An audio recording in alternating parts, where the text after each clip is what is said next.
I bought a set of LED solar lights for Lydia for Mother's Day. She wanted them to go along the length of the sidewalk. When I got them from Amazon, the post that they set on wasn't there.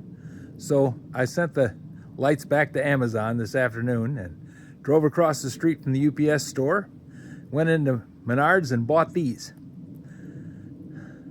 The ones from Amazon were just a single light, and it's a little brighter perhaps, but I think these with the faceted lens that puts that circle of dots of light around the base is actually pretty cool.